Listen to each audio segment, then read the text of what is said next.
ऋषियों ने अपना सुबह का नहाना धोना नित्य कर्म करने के बाद कुछ समय जो कि पूजा पाठ के बाद विश्राम का समय में अपने सूत जी महाराज से ऋषिगण प्रश्न करते पूछते कि सूत जी महाराज, ये गुरु महाराज, दिन प्रतिदिन ये कली का समय बढ़ता जा रहा है। जितने जितने ये कली का समय बढ़ता जाएगा उतने उतने पृथ्वी में पापियों का संख्या बढ़ता जाएगा।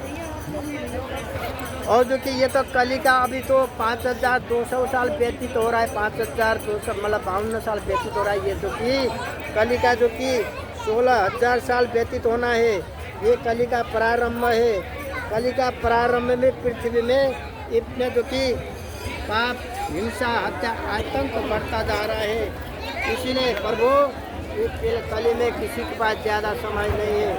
कम समय में कम पुण्य करने पर भी मनुष्य का उद्धार कैसे हो सकता है, भगवान के प्रति आस्था श्रद्धा कैसे बढ़ सकता है, परोपकार का भावना कैसे बढ़ सकता है, ऐसे कोई उपाय तो बताइए। पिताजी महाराज जी कहते हैं कि ऋषिगण का इस प्रकार का प्रश्न सुनकर पिताजी महाराज जी कहते हैं कि ऋषिगण, आप लोग ने मनुष्य भलाई के लिए बहुत उत्तम प्रश्न पूछा है। एक समय की बात है कि ब्रह्मा जी का पुत्र नारद मुनि स्वर्ग पाताल में घूमते फिरते एक बार जो कि मृत्युलोक में आ पहुँचे।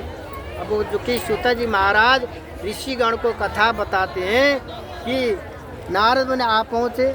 जब यह पृथ्वी में आए हुए थे, मृत्युलोक में आए हुए थे, तो उन्होंने देखा कि मनुष्य अनेक प्रकार दुख का तड़प रहे हैं। कई गरीब है, कई असहाय, कई विकलांग है, कई अंधा है, कोई रोग व्याधि से ग्रस्त हो रहा है, क्योंकि अनेक प्रकार के दुख कष्ट से तड़प रहा है। इनका दयनीय अवस्था देखकर जो कि नारद मुनि सोचने लगे कि इनका उद्धार कैसे होगा।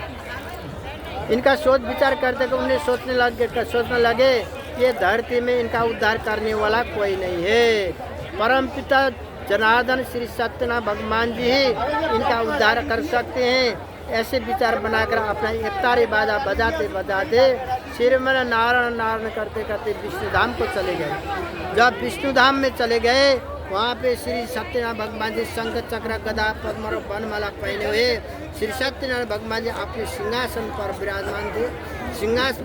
सिंहासन पर विराजमान होते हुए श्री सत्यनारायण भगवान जी को देखकर नारद मुनि बहुत दूर से स्तुति प्रकार विनती करते हैं, हे निर्गुण स्वरूप, सृष्टि को रचना करने वाला, भगत को दुख को नाश करने वाला, इच्छित फल प्रदान करने वाले श्री सत्यनारायण भगवान जी, आपके लिए मेरा कोटि कोटि प्रणाम है। नारद मुनि का इस प्रकार का स्तुति प्रकार विनती सुनकर श्री सत्यनारायण भगवान जी कहते कि नारद मुनि, तुम यहाँ किस काम के लिए आगमन हुआ है, निसंकोच कहो, निसंकोच कहो। तब नारद मुनि कहते हैं कि मैं तो घूमते फिरते जो कि मृत्युलोक में पहुंचा था। जब मृत्युलोक में पहुंचा तो मनुष्य प्राणी में सर्वश्रेष्ठ चेतनशील प्राणी होकर भी जो कि अनेक प्रकार के पाप करने के कारण दुख से तड़प रहे हैं। प्रभु, कम समय में कम पुण्य करने से उनका उद्धार कैसे हो सकता है, इसी सिलसिला में आपके पास पूछने के लिए आया हूँ, कृपा करके बताइए। नारद मुनि का इस प्रकार का प्रश्न सुनकर श्री सत्यनारायण भगवान जी कहते हैं कि नारद मुनि, तुमने श्रद्धा भक्ति की, तुमने जो कि मनुष्य हित के लिए बहुत उत्तम प्रश्न पूछा है। जिस काम को करने से मनुष्य माया मोह से छूट जाता है वो है श्री सत्यनारायण भगवान का पूजा आराधना श्रद्धा भक्ति के साथ करना। तब नारद मुनि पूछते हैं कि उस व्रत का क्या फल है, क्या विधि है, कैसे करना चाहिए, कब करना चाहिए, तो कि विस्तार पूर्वक बताइए। तब जो कि सत्यनारायण भगवान जी कहते हैं कि श्रद्धा भक्ति के साथ सुबह शाम दोपहर पूर्णमासी संक्रांति वार्षिक उत्सव या अन्य कोई भी शुभ अवसर पर श्री सत्यनारायण भगवान का पूजा आराधना कर सकते हैं। पूजा के लिए फूल पुष्प तुलसी दल केले के फल चरणामृत प्रसाद इकट्ठा कर लें। बंधु बांधव ब्राह्मणों को जो बुलाएं, विधि विधान के साथ श्री सत्यनारायण भगवान का पूजा आराधना करें और जो कि पूजा के बाद प्रसाद चरणामृत वितरण करें और श्री हरि सत्यनारायण भगवान का भजन कीर्तन सत्संग करते करते सारा समय व्यतीत करें। इस कली में पृथ्वी में सबसे सरल शांति मुक्ति और कल्याण का उपाय यही बोले श्री सत्यनारायण भगवान की जय। दूसरे अध्याय में कहते हैं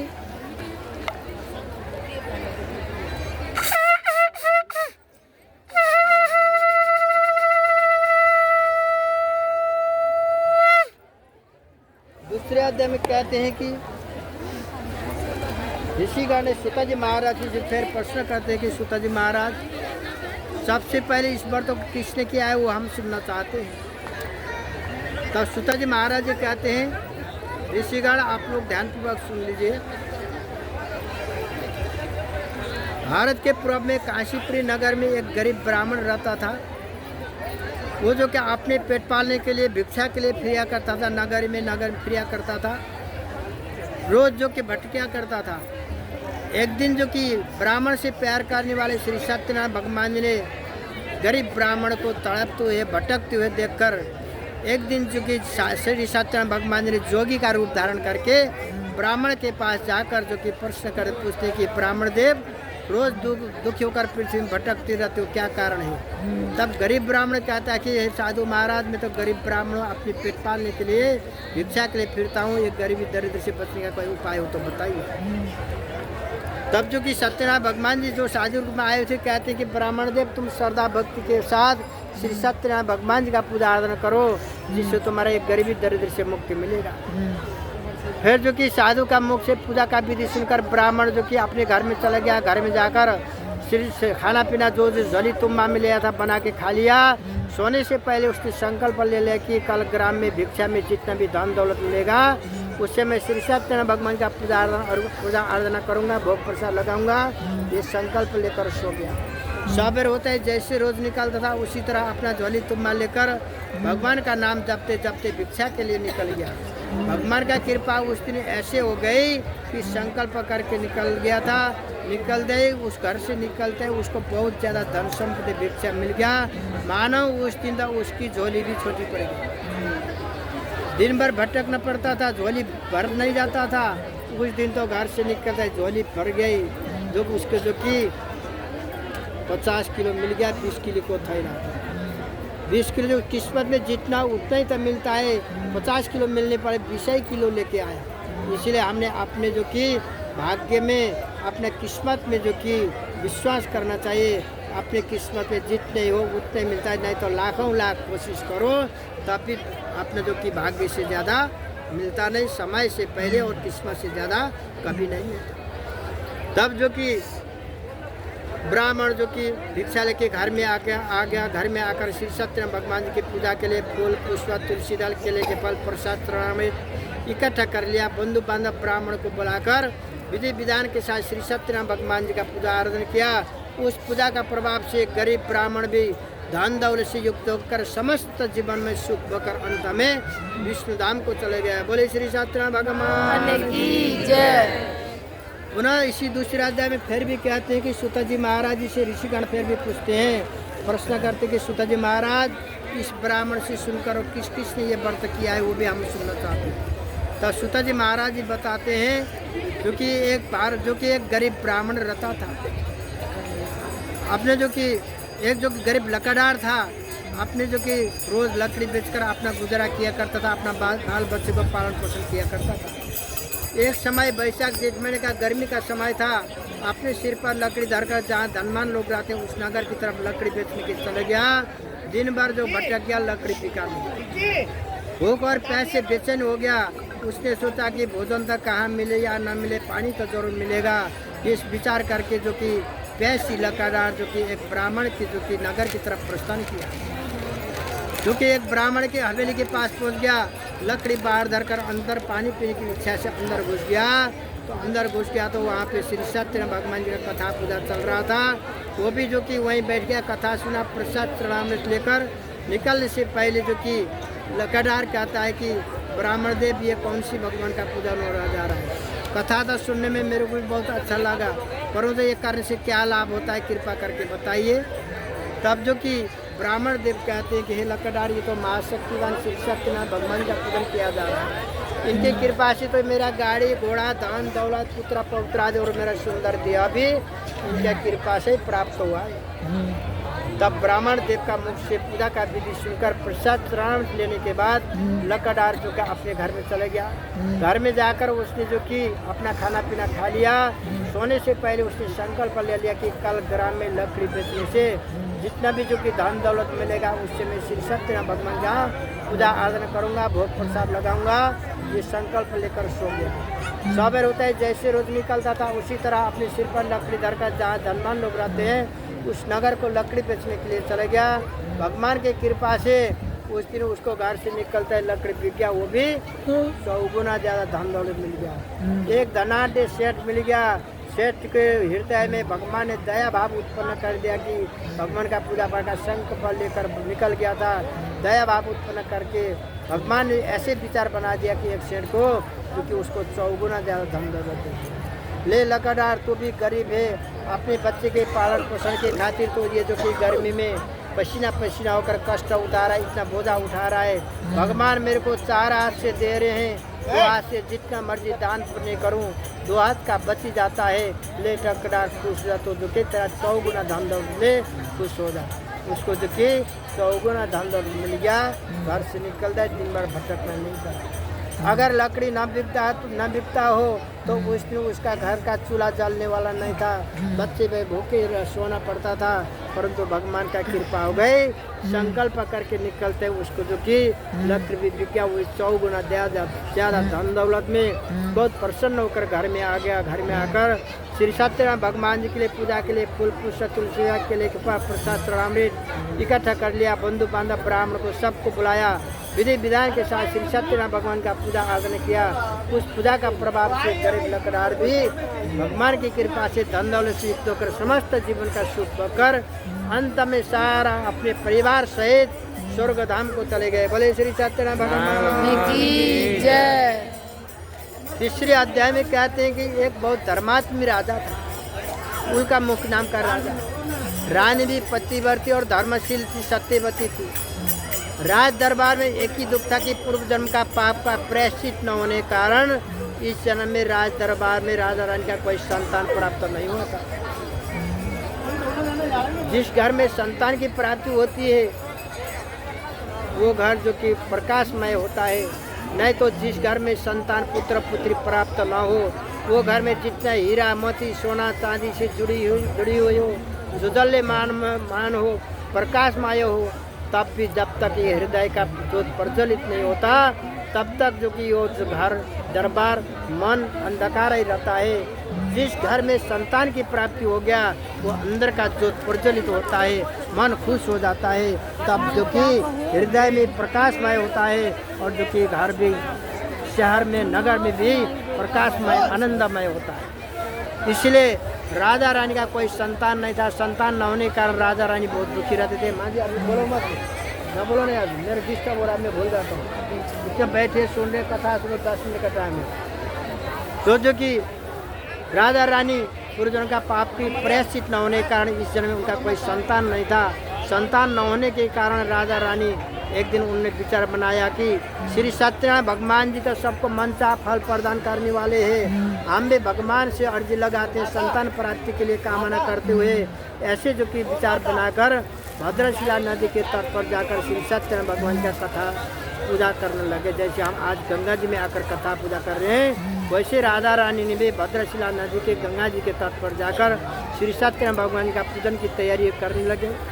उसी समय उनका राज्य का एक जो कि वैश्य व्यापारी बनिया था, राजा चंद्रकेतु के नगर की तरफ अपने नाव में सामान भरकर जो कि बेचने के लिए जा रहा था। अपना राधा रानी को नदी के किनारे पर बैठकर पूजा पाठ करते हुए देखकर अपने नाव को वहीं ठहरा कर राधा रानी के पास जाकर विनय के साथ हाथ जोड़कर प्रश्न करता है कि महाराज महारानी आप लोग ये नदी के किनारे में आकर क्या कर रहे हैं। राधा रानी कहता है कि हे साधु, ये तो संतान प्राप्ति के लिए श्री सत्यनारायण भगवान जी का पूजन किया जा रहा है। तब जो कि साधु भी कहता है कि जो कि महाराज महारानी इस पूजा के विधि तो मेरे को भी बताइए। मेरा भी ये विश्वास हो गया कि आपका जो कि कथनानुसार मैं भी पूजा करूँगा और जो कि मेरा ये विश्वास हो गया ये पूजा करने से मेरा भी संतान की प्राप्ति होगी। मेरा भी कोई संतान नहीं है और मेरा विश्वास की संतान की प्राप्ति हो गया। ये जो राधा रानी का मुख से पूजा का विधि सुनकर प्रसाद चरणामृत लेने के बाद जो कि साधु अपने व्यापार के लिए राजा चंद्रकेतु नगर की तरफ चले गए। जबकि राजा वहाँ जाकर व्यापार से निर्वृत्त होने के बाद अपने नगर में आ गया। घर में आकर अपनी पत्नी लीलावती से कहता है कि पत्नी लीलावती, मैंने अपने आप को बहुत बड़ा और भाग्यमानी समझ रहा हूँ क्योंकि हमारा कोई संतान नहीं है। संतान प्राप्ति का उपाय सुनकर और जानकर आया हूँ, जिसको करने से हमारा संतान की प्राप्ति होगा भी जरूर, वो है श्री सत्यनारायण भगवान का पूजा आराधना श्रद्धा भक्ति के साथ करना। फिर साधु और साधु की पत्नी दोनों ने श्री सत्यनारायण भगवान का पूजा आराधना करने का संकल्प ले लिया। उन्होंने कहा कि जब हमारा जो कि घर में संतान की प्राप्ति होगी तब हम उस व्रत को करेंगे। संकल्प ले लिया। संकल्प करते ही भगवान का कृपा हो गई कि साधु की पत्नी गर्भवती हो गई। 10वें महीने में उसके गर्भ से अति सुंदर एक पुत्र का जन्म हो गया, जिसका नाम कलावती रख गया। कलावती दिन प्रतिदिन चाँद की कलाओं की तरह बढ़ते गए। एक दिन कलावती की माता ने अपने पति परमेश्वर से कहती है कि हे स्वामी महाराज, परमात्मा की कृपा से हमारा पुत्री का जन्म हुआ है। अब हमने भगवान से जो पहले बोल रखे थे कथा पूजा करने का वो कर लेते हैं। साधु कहता है, हे पत्नी अभी नहीं, आप भगवान अपने भगवान है, जब कभी कर सकते हैं, कोई दिक्कत नहीं। जब हमारी पुत्री बड़ी होगी शादी के समय में कर देंगे। अपनी पत्नी को आश्वासन दिलाकर वो जो कि व्यापार के लिए नगर को चले गया। व्यापार में जो कि गया, व्यापार करते करते उसका 12-15 साल का समय बीत गया। साधु की पुत्री अब तो शादी के लिए योग्य हो गई। एक दिन जो कि अपने दूतों से साधु ने बोला कि हे दूतों, मेरी पुत्री के वास्ते एक विद्वान सज्जन लड़के देखभाल करके लेकर आओ, जिसके साथ हमारी पुत्री कलावती को शादी कर दो। दूत ने देखभाल करके एक सज्जन लड़के लेके आए। उस लड़के के साथ अपनी पुत्री कलावती को जो कि शादी कर दिया। शादी करने के बाद 2-3 साल समय बीत गया। जो पहले का संकल्प था, पुत्री का जन्म होने से पहले जो संकल्प ले लिया था भगवान का पूजा करने का, वो शादी के समय करने का बेचारा तो भूल गया। अब जो कि भूलने के कारण से कि भगवान नाराज हो गए। नाराज होकर जो कि भगवान ने कहा कि ये साधु तुझे दुख प्राप्त होगा।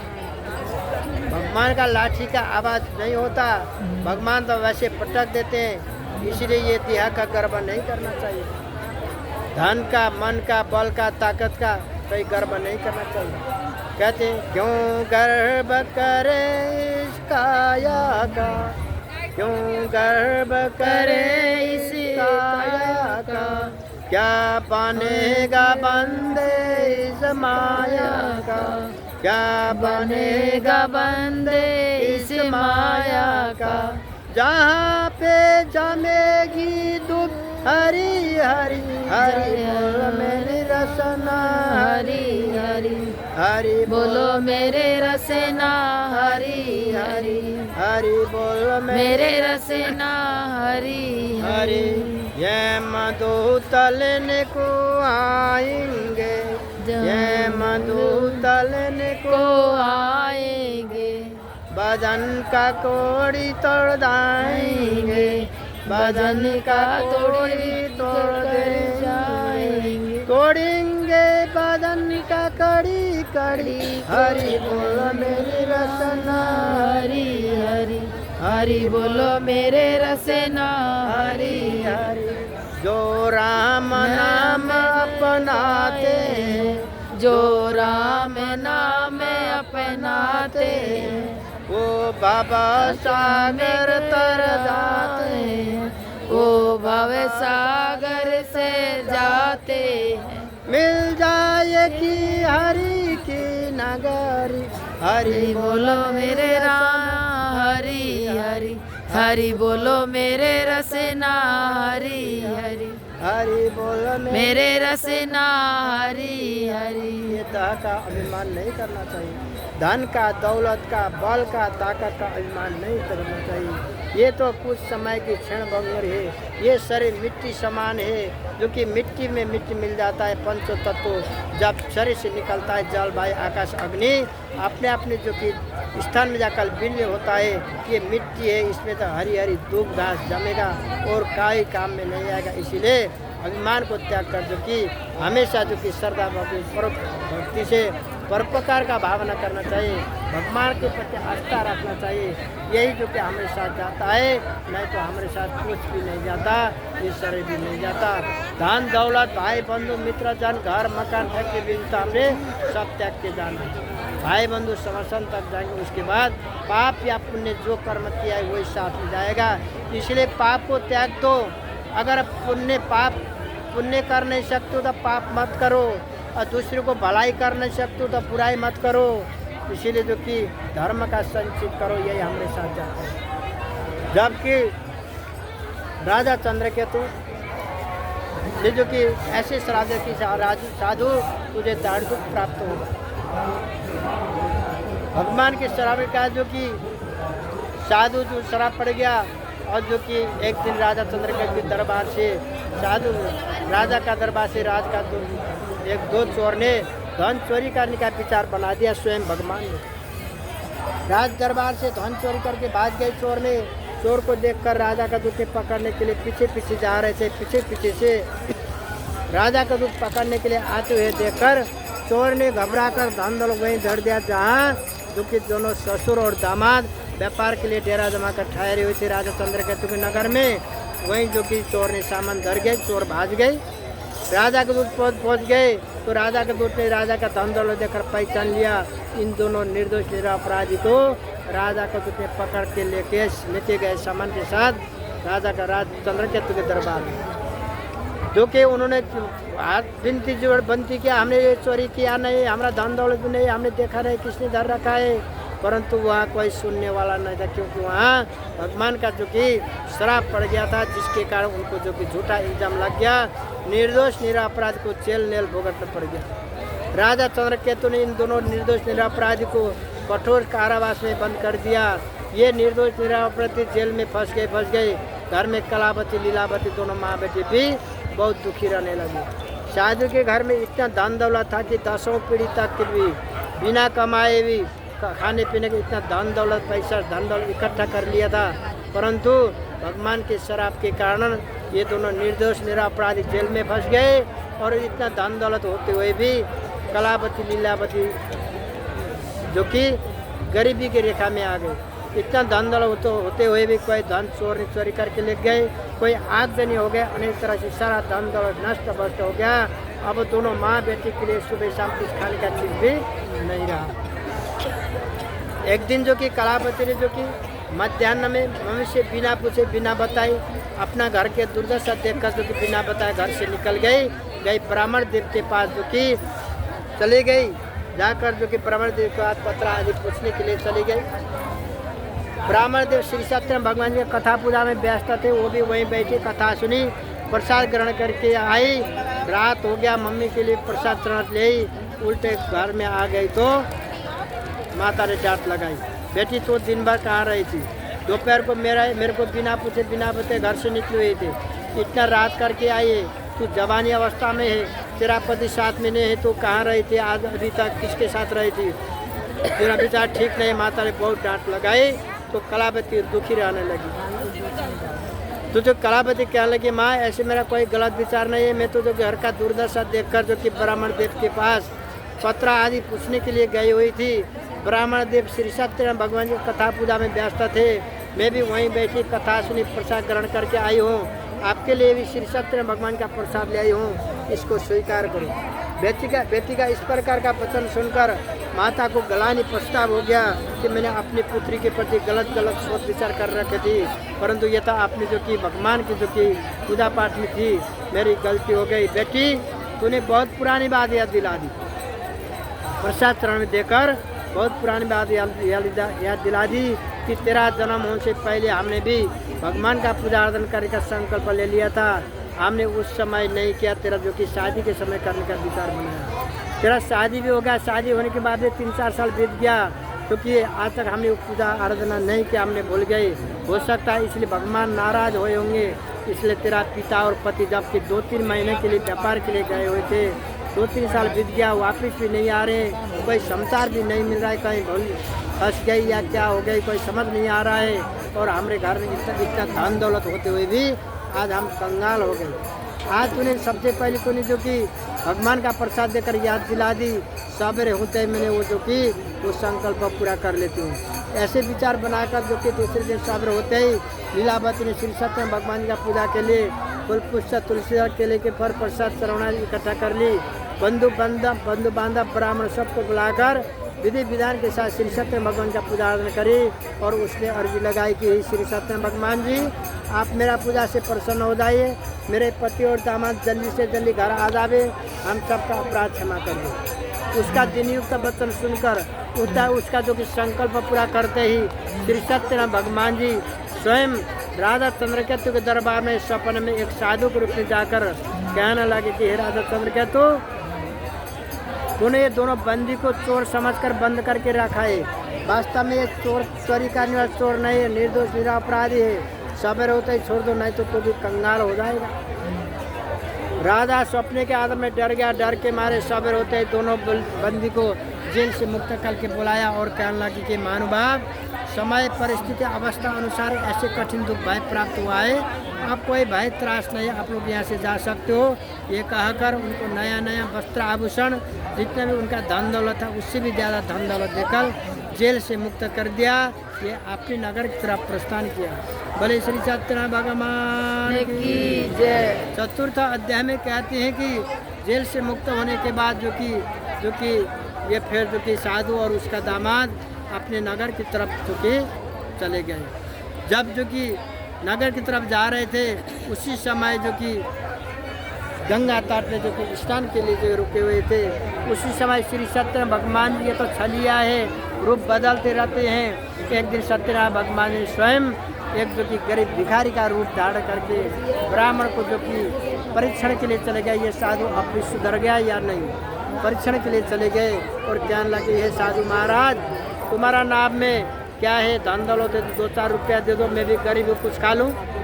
परंतु साधु कहता है, ये भिखारी, मेरे नाम में कोई जो कि धन दौलत नहीं, मेरे नाम में फूल बेलपत्ता भरा पड़ा है। भगवान ने क्या दिया कि तथास्तु, तो तुम्हारा मुँह से जैसे वचन निकल गया वैसे हो जाए। ऐसे कहा कर जो कि आगे जाकर नदी के किनारे विराजमान हो गए सत्यनारायण भगवान जी। साधु और उसका दामाद ने भी नहाना धोना करके नित्य कर्म करके नाव पर आकर देखा तो नाव तो बहुत हल्का, पहले तो धन दौलत से भूजनदार था, बहुत हल्का और ऊँची ऊँची देखा तो वहाँ फूल बेलपत्ता भरा पड़ा हुआ था। देखकर मूर्छित हो गया। मूर्छा खोलने के बाद शोक विलाप चिंता करने लगा। तब उसका दामाद बोला कि शोक चिंता विलाप न करे, ये तो दंडी का श्राप है। उनको रूप को न पहचान कर आपने झूठ वचन बोल दिया, जिसका परिणाम स्वरूप आपको ये फल मिला है। उनकी शरण में चलना चाहिए।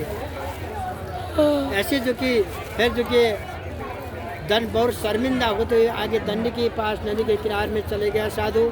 वहाँ जाकर विनय के साथ हाथ जोड़ कर कहता कि प्रभु, मेरे नौका में धन भर दो। मैंने जो कि 2-3 साल जेल भुगत कर बहुत कष्ट के साथ जो भी धन दौलत लेके आया था, वो भी फूल बेलपत्ता ले जाकर मैंने अपने पुत्री पत्नी को क्या दूँ, क्या दिखाऊँ प्रभु, मैं घर जाने लायक नहीं रहूँगा, मेरे नौका में धन भर दो। तब सत्यनारायण भगवान जी कहते कि साधु, तो मेरा पूजा से विमुख हुआ है, बार बार संकल्प करता है, अधूरा रखता है, गरीब अमीर को भेदभाव रखता है, झूठ वचन बोलता है, मेरे प्रति तेरा अस्तर सदा विश्वास नहीं है, इसलिए तेरा ये जो कि दुर्दशा हुआ है। क्योंकि तेरा मुँह से जैसे वचन निकल गया वैसे मैं वरदान दे दिया। इसलिए कभी भी झूठ वचन नहीं बोलना चाहिए। और जो कि किसी को जो कि भलाई होता है तो भलाई के लिए झूठ नहीं बोलना पड़ता है, परंतु किसी को जो कि बुराई के लिए जो कि झूठ नहीं बोलना। झूठ के लिए कि जो कभी दूसरे की भलाई के लिए झूठ बोलने से पुण्य फल प्राप्त होता है। जैसे कि एक साधु ऋषि महाराज जी जो कि जंगल में जो कि अपने कुटी में विराजमान थे, एक व्याधा शिकारी ने एक जो कि गौ था, गौ को मारने के लिए निशान लगा रहा था। गौ डर के मारे भाज के चले गए, बहुत दूर गए, भाज के आगे चले गए, बहुत दूर पहुंच गए। तो व्याधा पीछे जा रहा था। व्याधा ने गौ को देखा नहीं। कुटी में आश्रम में जो कि ऋषि विराजमान थे, उनने पूछा कि ऋषि महाराज जो कि ऋषि महाराज, एक जो गौ आ रही है, गौ इधर गई कि इधर है, किस तरफ गई? ऋषि ने बताया जिस तरफ गई उसी तरफ बता दी, इधर गई गौ। व्याधा उसी तरफ गया। गौ डर थक के मारे जो कि बिरा बैठी हुई थी, जाकर निशान लगाया, गाय मर गया। वो पाप किसको लग गया? वो पाप व्याधा मारने वाले को नहीं लगा, बताने वाला ऋषि को। अगर वो सच झूठ वचन बोलकर उसको जो कि विपरीत इधर गया, उल्टा झूठ बोल देता था, तो उसका जो कि पाप नहीं लगा। गौ भी बच जाती थी, उसको पाप नहीं लगता था। कभी कभी कहने का मतलब है कि कभी कभी झूठ बोलने पर भी दूसरे का उद्धार होता है तो वहाँ झूठ बोलने पर भी पाप नहीं लगता, नहीं तो सत्य बोलने पर भी कभी कभी सत्यता में भी पाप लगता है। जबकि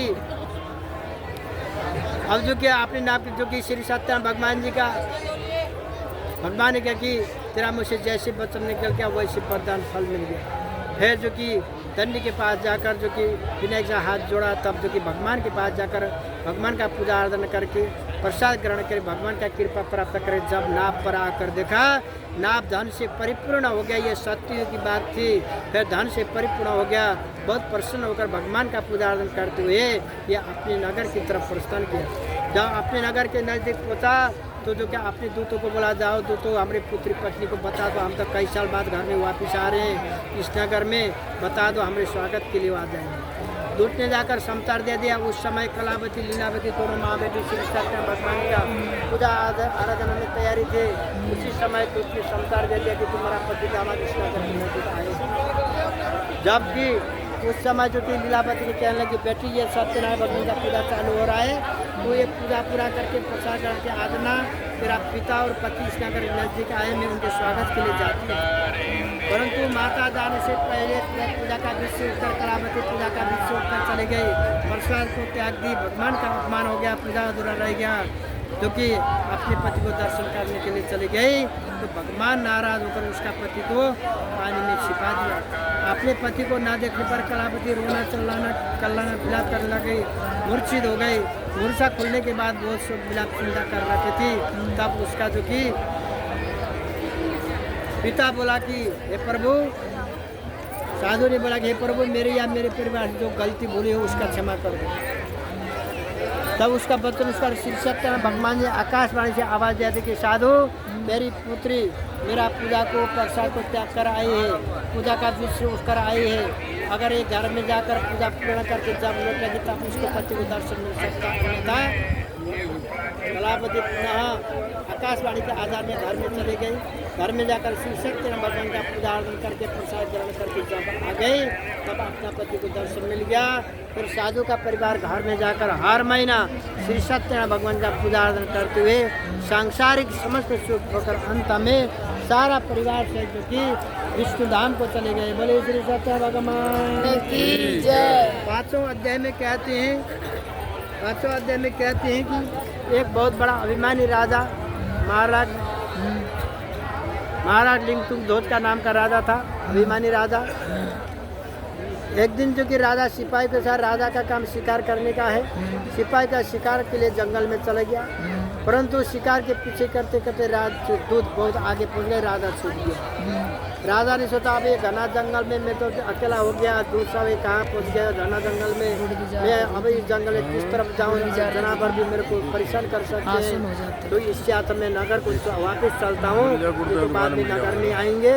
ऐसे विचार बनाकर जो कि राजा जो कि जिस रास्ता से अपने नगर की तरफ प्रस्थान किया, जिस रास्ता से अपने नगर की तरफ प्रस्थान किया था वापस आ रहा था, उस नगर में उस जंगल के पास श्री सत्यनारायण भगवान का सेवक गाय चरण ग्वाला में वहाँ भगवान का दरबार बनाकर जो कि पूजा पाठ कर रहे थे। अभिमानी राजा ने जो कि भगवान को दरबार को देखकर परमात्मा ने निःशुल्क प्रदान किया हुआ 10 उंगल जोड़कर प्रणाम भी नहीं किया और ग्वालों ने ले जाकर प्रसाद दे दिया तो भी स्वीकार नहीं किया। ग्वालों ने पास जो बोला, महाराज श्री सत्यनारायण भगवान का प्रसाद स्वीकार करो, जो कि बहुत बधाई तो बड़ा पछतावा होगा। अभिमानी राजा किसी की बात सुनने वाला नहीं था और जो प्रसाद को ले जा ग्वाला तेरा प्रसाद, तुम लोग जैसे जंगल में घूमने फिरने वाले, न तो तुम्हारा लता कपड़ा साफ सुथरा, न तो तुम्हारा हाथ, तुम लोग जैसे दिया चीज़ मैं ग्रहण नहीं करता। मैं तो राजा का पुत्र साफ सुथरा में रहने वाला, साफ सुथरा खाने वाला, मैं जो कि तेरा प्रसाद ग्रहण नहीं करता। ले प्रसाद को ठुकरा दिया क्योंकि भगवान का अपमान हो गया प्रसाद अपमान करने के कारण। और जो कि ग्वालों ने कहा, महाराज जो कि भगवान का प्रसाद है इसका अपमान मत करो, क्योंकि भगवान को जो कि बहुत अपमान करने से बहुत बड़ा पछतावा होगा। तब भी अभिमानी राजा किसी की बात सुनने वाला नहीं था, प्रसाद को त्याग कर अपने नगर में चले गए। जब वहाँ गया था कुछ समय के जो कि व्यतीत होने पर उसके आँख की रोशनी चली गई। उसने सोचा कि ओहो मेरा तबीयत अवस्था ठीक ठाक होते हुए भी आज मेरे जो कि अंधा हो गया, इसका कोई कारण पता नहीं क्या कारण हो सकता है। हो सकता है ग्वालों ने तो कहा था कि प्रसाद का स्वीकार करो, नहीं तो जो कि बड़ा प्रसाद होगा बोल रहा था। हो सकता है ग्वाला का श्राप पड़ गया होगा, भगवान भी नाराज हुए होंगे, मैं तो वहीं जाना पड़ेगा। ऐसे विचार बनाकर अन्य सिपाही के साथ जंगल में फिर ग्वालों के पास चले गया। ग्वालों के पास जाकर वहीं ग्वाला के साथ बैठकर भगवान का पूजा पाठ करके प्रसाद ग्रहण करके ग्वाला का आशीर्वाद और भगवान का कृपा प्राप्त करके जब नगर में आ गया, पुनः आँख की रोशनी आ गई। फिर दीर्घकाल तक सुख होकर अंत में वैकुंठ धाम को चला गया। इसलिए हर किसी इस परम दुर्लभ व्रत को जो करता है, भगवान की कृपा से उसको धन धान्य की प्राप्ति होती है, निर्धन धन से युक्त होता है, संतान इनको संतान की प्राप्ति होती है, कोड़ियों को निरोगी काया प्राप्त होता है। इसलिए हम सब ने श्रद्धा भक्ति के साथ माता पिता गुरु ब्राह्मण अतिथियों को मान सम्मान सत्कार करना चाहिए और भगवान के प्रति आस्था श्रद्धा और विश्वास करना चाहिए। बोले श्री चैतन्य भगवान की जय, बोलो श्री रामदास नारायण नारायण नारायण नारायण नारायण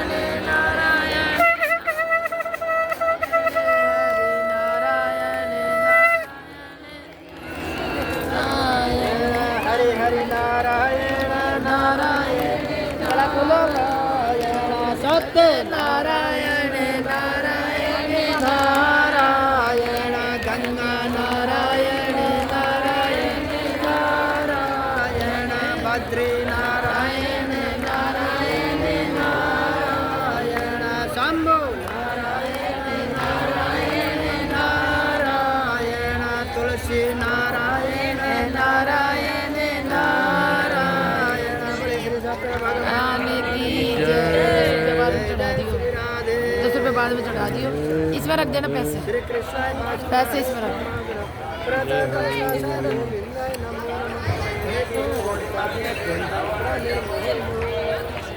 फूल तो मत दे।